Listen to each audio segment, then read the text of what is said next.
Мына ушундай, Кыргызстандын негизги экономикалык өнөктөшү болгон Россия үчүн 2016 жыл оор жылдардан болору прогноздолууда. Деги эле 2016 жыл ЕАЭС аймак үчүн кризистик жыл болот деп күтүлүп жатат. Бирок кыргыз бизнеси 2016 жылды мүмкүнчүлүктөрдүн жылы деп атап, жаңы багыттарды ачуу менен элек. Бул багыттардын бири кыргыз-түрк экономикалык айрыкча соода алакаларын арттыруу. Кыргызстан бир жагынан түрк бизнес үчүн Евразиялык экономикалык союздун рыногун ачып бере алса, экинчи жагынан бүткүл дүйнөлүк соода уюмундагы мүчөлүгүнөн пайдаланып, эл аралык сооданы жолго кое алат. 2014 жылдын көрсөткүчтөрүн карап көрсөк, Евразиялык экономикалык союзга мүчө өлкөлөр менен Турциянын ортосундагы соода жүгүртүүнүн көлөмү 35 миллиард долларды түзгөн. Мунун ичинен болгону 300 миллиону же 1%га жетпегени гана Кыргызстан менен Турциянын ортосундагы соода жүгүртүү көлөмүн түзгөн. Бул көрсөткүчтү миллиард долларга жеткирүү ниетин кыргыз өкмөтү буга чейин билдирген эле. Кантип? Дал ушул маселе 21-22 январда Анкарада өтүп турган бизнес форумда талкууланмакчы. Бул форумдун уюштуруучуларынын бири Турциядагы Кыргызстан маданият жана достук коомунун жетекчиси Айбек Сарыгулов азыр биздин студияда.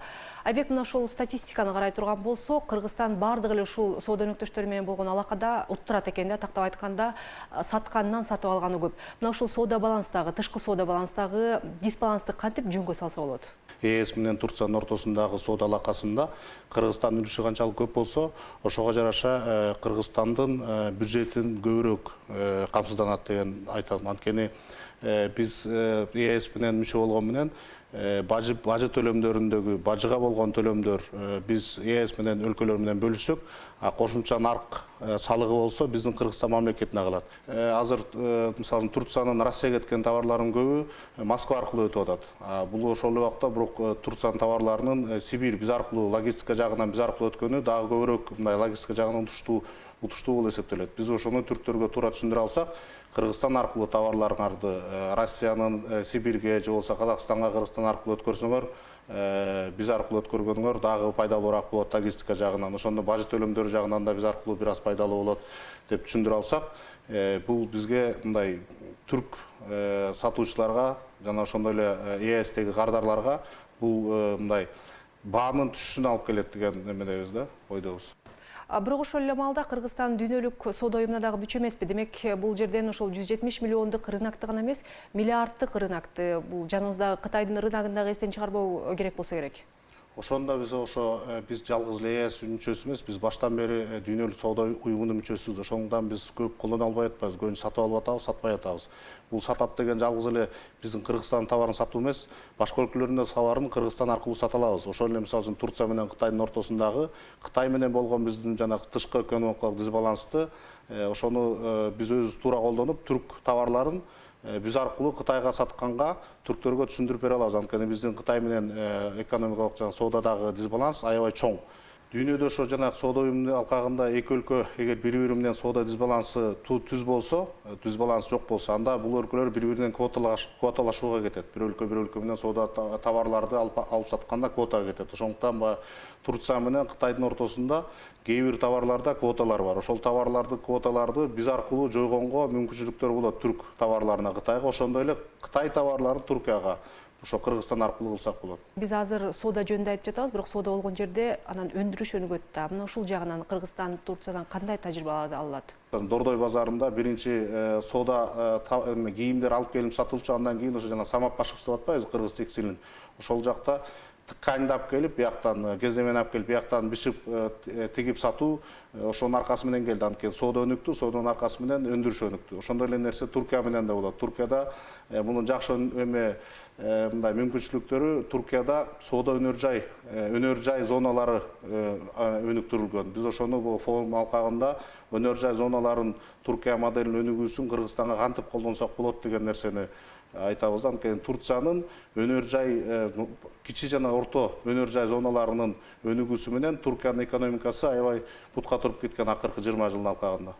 Ооба, чындыгында эле мына ошол өнөр жай зоналардын бири Остимдин ичиндеги ички кухнясы менен мына ошол бизнес турга бара турган кыргыз бизнесмендер да таанышылат. Бул иш-чара 21-22 январда Анкара шаарында өтмөкчү. Ал эми мына ошол Остим өндүрүш зонасынын ички иши менен биздин кесиптештер дагы барып таанышып келген эле. Турциянын экономикасы акыркы 10 жыл ичинде болуп көрбөгөндөй темп менен өнүгүп, дүйнөнүн 18-нчи экономикасы аталганга жетишти. Бүгүн Турция 2023 жылга экспорттун көлөмүн 500 миллиард долларга жеткирип, экономиканын көлөмү боюнча дүйнөнүн алдыңкы 10 мамлекетине кирүү максатын койгон. Мындай бат өнүгүүнүн сыры эмнеде? Экономикадагы Турциянын ойлоп тапканы бул кичи жана орто бизнести өнүктүрүү үчүн уюшулган өнөр жай аймактарын түзүү болгон. Анкарада бул Остим, же толук аталышы Орто Чыгыш өнөр жай жана соода борбору. Бул өзүнчө эле бир шаар, жөн эле шаар эмес, өзүнө тиешелүү инфраструктурасы жана ички мыйзамдары бар өндүрүш шаары.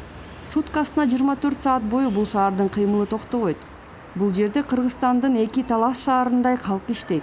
Анкаранын Остими бул Орто Чыгыш соода жана өндүрүш борбору. Бул жерде 5200 ишкана жайгашкан. Анда 60 000 адам иштейт. Өндүрүш аймагы чоң Анкара районундагы 5 миллион чарчы метр дээлейт.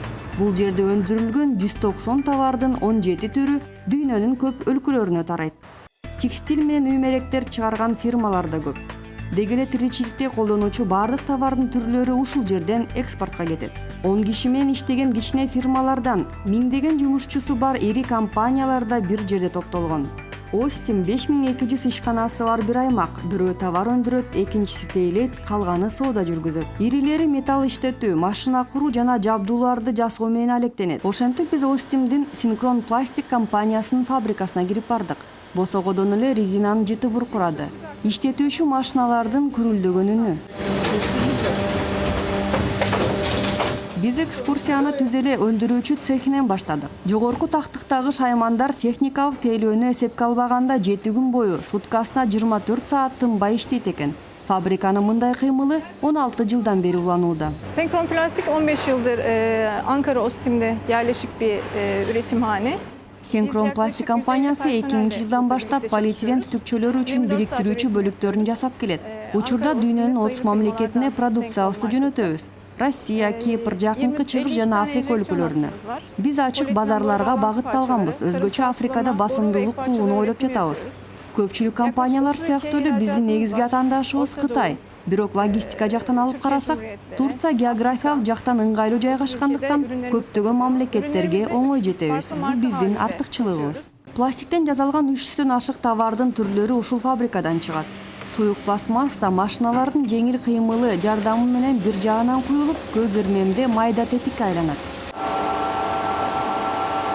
Кийин бул тетиктер бүтүндөй бир системаны түзөт. Мисалы, тамчылатып сугарууга керектүү баардык бөлүктөр синкрондон чыгат. Мындан башка бакча жана сугат системасына, бассейнде жана ландшафттык дизайнда керектүү тетиктердин баарын бул жактан тапса болот. Бул жактагы производительдерден товарларды алып мен СНГга сатам. Бул жерде бизде жана капельный полив дегенде керектеле турган трубалар пластиктүү, анан аларды сайдын частарын чыгарган бир завод.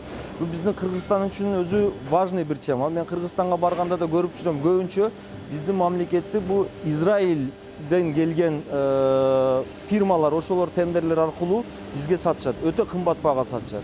Ошол эле нерсени кылган, бирок дагы жакшыраак бир баада болгон товар Турцияда бар. Баарынан да компаниялар чийки заттарды башка жактан алып кирип кыйналбайт. Чоң көлөмдөгү биргелешкен сатып алуулар ойлонуштурулган. Территорияда бала бакча, мектептер, белгилүү университеттердин техникалык факультеттери ачылган. Атайын мектептерде келечектеги адистер, деги эле бул аймакка керектүү жумушчу кадрлар даярдалат. Бул моделдин Кыргызстанда да иштеши үчүн протоколго кол коюлду, сөз бериштик. Менин оюмча апрель-май айларында барабыз деген ойдобуз. 2016 жылдын январь айынын 21, 22, 23-төрүндө бизнес форумуна байланыштуу маалымат бере кетсем, кыргыз тарап менен жолукканыбызда бир күнүн Остимге бөлүшү керек. Жада калса бир күндө жетишпей калышы мүмкүн. Программада биздин жана силердин ишкерлерди жолугуштуруу, Остимдин сунуштарын киргизүү, өнөр жай аймактар боюнча деталдуу түшүндүрмө берүү, фирмаларды бири-бири менен тааныштыруу. Биз бул жагынан профессионалбыз десем болот. Алардын ортосунда соода алакаларын түзүүгө шарт түзүп беребиз. Адем Арыжынын ою боюнча Кыргыз-Түрк бизнес форумундагы жолугушууларды Остим моделинин Кыргызстанда да курулушунун башталгычы катары бааласа болот. Бул жолугушуулардын алкагында катышуучулар Остимди жеринен көрүп кыдырышат. Кыргыз бизнесмендер тажрыйба алып, келечекте ушундай өнөр жай аймактарынан чыккан Кыргызстанда жасалган деген марканы экспортко жөнөтө алышат.